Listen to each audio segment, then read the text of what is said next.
இது வரைக்கும் இந்த காம்போவை யாருமே கொடுத்ததில்ல, நம்ம தான் ஃபர்ஸ்ட் டைம் கொடுக்குறோம், அதுவும் நீங்கள் எக்ஸ்பெக்ட் பண்ணாத ப்ரைஸில். Hi guys, welcome to protein house. இன்னைக்கு நம்ம என்ன பார்க்க போறோம்னா ஒரு பல்கிங் காம்போ தான். உங்கள் எல்லாருக்குமே தெரியும் இது வந்து சம்மர் சீசன் சொல்லிட்டு எல்லாருமே ஷெட்டிங் பீரியடில் இருப்பாங்க.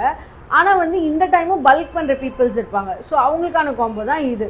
நம்ம இந்த காம்போவில் என்ன பார்க்க போகிறோம்னா வந்து லேப்ரடாவோட 5 kg மாஸ் கெய்னர், அப்படியே டிக்னிட்டியோட மல்டிவிட்டமின் 60 கேப்சூல்ஸ், அப்படியே டிக்னிட்டியோட கெரட்டின் 300 கிராம்ஸு. நீங்கள் வேணும் இதில் வந்து கெரட்டின் வந்து ஃப்ளேவர்டும் இருக்குது, அன்ஃப்ளேவர்டும் இருக்குது. உங்களுக்கு எது வேணுமோ நீங்கள் அதை பிக் பண்ணிக்கலாம். அப்புறமே நம்ம வந்து 1 kg பீனட் பட்டரும் தரோம் அலாங் வித் தட். இது நாங்கள் எவ்வளோ ப்ரைஸ்க்கு தரோம்னா ஜஸ்ட் 5000 rupees தரோம். இது வந்து விட்ட வெறும் 20 காம்போஸ் தான் இருக்குது, அதனால் சீக்கிரமாக வந்து கிராப் பண்ணிக்கோங்க. அப்புறமே வந்து நம்ம ஷாப் எங்கே இருக்குன்னு பார்த்தீங்கன்னா ஆவடி செக் போஸ்ட்டில் இருக்குது. இந்த மாதிரி நிறைய அப்டேட்ஸ் உங்களுக்கு தெரியணும்னா வந்து ப்ரோட்டீன் ஹவுஸ் பேஜை ஃபாலோ பண்ணிக்கோங்க. அப்புறம் இந்த வீடியோ லைக் பண்ணிக்கோங்க. ஓகே, பாய்.